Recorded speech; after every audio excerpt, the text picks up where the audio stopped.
প্রিপোজিশনের সংজ্ঞা হলো যে ওয়ার্ড কোনো নাউন বা প্রোনাউনের পূর্বে বসে বাক্যের অন্যান্য ওয়ার্ডের সাথে সম্পর্ক স্থাপন করে তাকে প্রিপোজিশন বলে। ঠিক আছে, তাহলে আমরা সম্পর্কটা কিভাবে স্থাপন করব আমরা এখন দেখব। ঠিক আছে, the book is the table. Okay, the book is the table. এখন আমরা আসতেছি the book is the table, তাহলে বইটি হয় টেবিল। বই কখনো টেবিল হবে? হ্যাঁ, বই কখনো টেবিল হবে? তাহলে বই টেবিল হবে না। রেসপন্স করো, সমস্যা নেই। The book is the table, তাহলে বইটা টেবিল। বই আলাদা জিনিস, টেবিলটা আলাদা জিনিস। বই আলাদা জিনিস, টেবিল আলাদা জিনিস। এখন কিভাবে সম্পর্ক স্থাপন করতেছে আমরা এখন এই সম্পর্কটা দেখবো। ঠিক আছে, এখন আমরা যদি বলি the book is on the table, ঠিক আছে, the book is on the table, তাহলে অন মানে উপরে। এই যে অনটা হলো প্রিপোজিশন, এই অন প্রিপোজিশনটা এই যে বুক এবং টেবিলের মধ্যে একটা সম্পর্ক স্থাপন করে। কথা কি বুঝে গেছে? এখন আমরা যদি অনের জায়গায় এখানে আন্ডার দেই তারপরে কিন্তু হবে আন্ডার, তাহলে কি দাঁড়াইলো? The book is under the table, বইটি টেবিলের নিচে। কি হলো? বইটি টেবিলের নিচে। Have you got the point? এখন দেখো আমরা আন্ডারের জায়গায় আরেকটা শব্দ ব্যবহার করতে পারি, সেটা হলো কি বিসাইড। বিসাইড মানে কি? বিসাইড মানে পাশে। বিসাইড মানে কি? পাশে।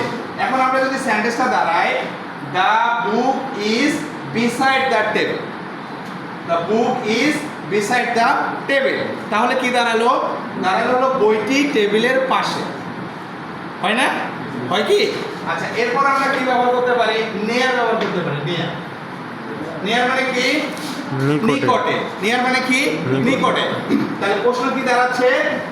The book is near the table. কথা কি বুঝে গেছে? এই হলো সম্পর্ক। তাহলে কার সাথে সম্পর্ক স্থাপন হচ্ছে? এই যে বই এবং টেবিলের মধ্যে প্রিপোজিশনটা কি করতেছে? সম্পর্ক স্থাপন। Have you got the point? বুঝা কি গেছে? আচ্ছা, এখন আমরা প্রিপোজিশন সম্পর্কে আরো কিছু এক্সাম্পল দেখব। ঠিক আছে, এক্সাম্পলটা কি রকম?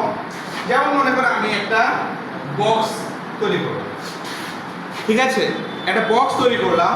বক্স তৈরি করার পর দেখো এখানে আমি কিছু প্রিপোজিশনের এক্সাম্পল দেব।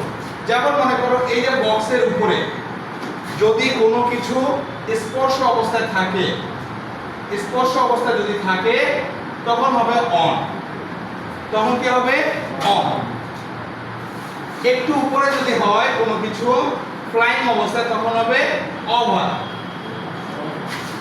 আবার যদি বেশি উপরে হয় তখন হবে কি? অ্যাবভ।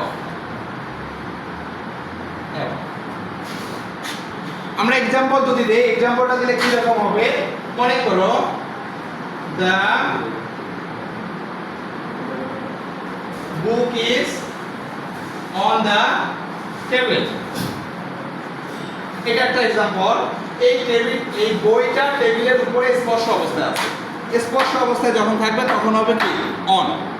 আবার যখন একটু উপরে থাকবে দেখো the bird flew over my head।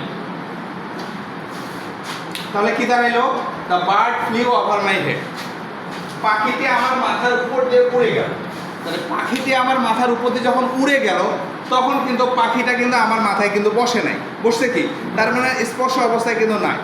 স্পর্শ অবস্থায় কি ছিল? যেহেতু ছিল না এই জন্য আমি ব্যবহার করলাম কি? ওভার। ওকে, আবার আমি যদি ব্যবহার করি the sky is above my head। আকাশ আমার উপরে। তাহলে আকাশ আমার উপরে, আমার অনেক উপরে আকাশ, তখন হবে কি? Have you got the point? Okay, তাহলে আমরা তিনটা বিষয় শিখলাম। একটা হলো অন। অন মানে উপরে, কোনো কিছু স্পর্শ অবস্থায় থাকলে হবে অন। কোনো কিছু যদি বেশি উপরে থাকে ফ্লাইং অবস্থায় তখন হবে ওভার, আর বেশি উপরে থাকলে হবে অ্যাবভ।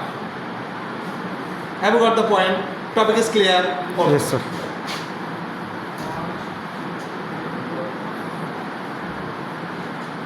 এরপর দেখো আরেকটা জিনিস শেখাবো, সেটা হলো সময়ের ক্ষেত্রে। সময়, দিন এবং সময়ের ক্ষেত্রে দেখো মনে করো একটা সূত্র শিখে।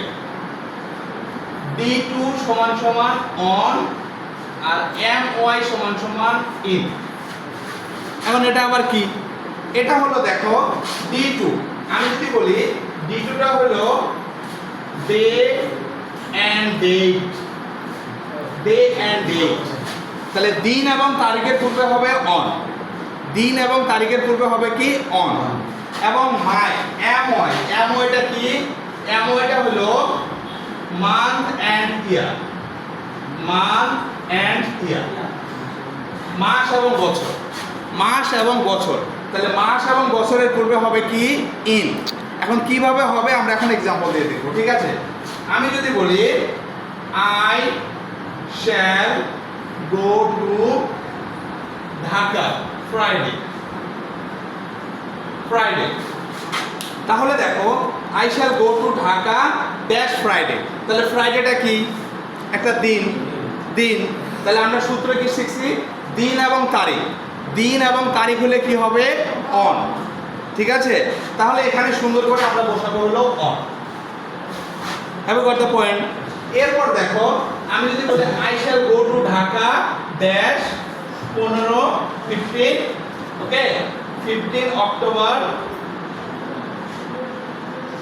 2025, ওকে?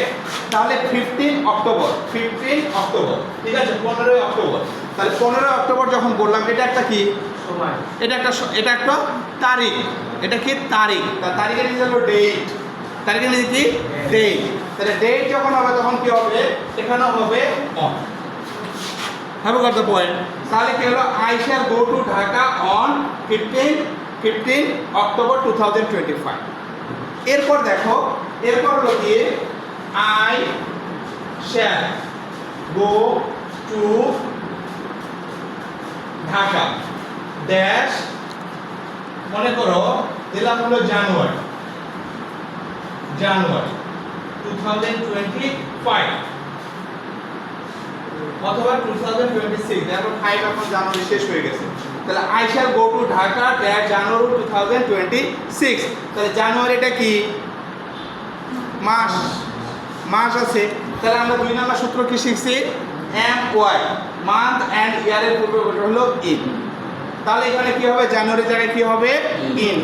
Have got the point? এখানে সুন্দর করে হবে হলো ইন। আবার যদি বলো I shall go to Dhaka dash 2026, I shall go to Dhaka dash 2026, তাহলে 2026 সালে যাব, তার মানে এটা 26 সাল, এটা কি সাল, তাহলে এখানে ইয়ার, তাহলে মান্থ এন্ড ইয়ার সূত্র চলে আসে, তারপরে এখানে হ্যাভ গট দ্য পয়েন্ট? তাহলে এই সূত্রটা যদি তুমি ফলো করো তাহলে কি তোমার মাস, দিন, বছর, ঠিক আছে, তারিখ এর পূর্বে প্রিপোজিশন বসা কি তোমার জন্য সহজ না কঠিন? ডেফিনেটলি সহজ। Have got the point? Okay.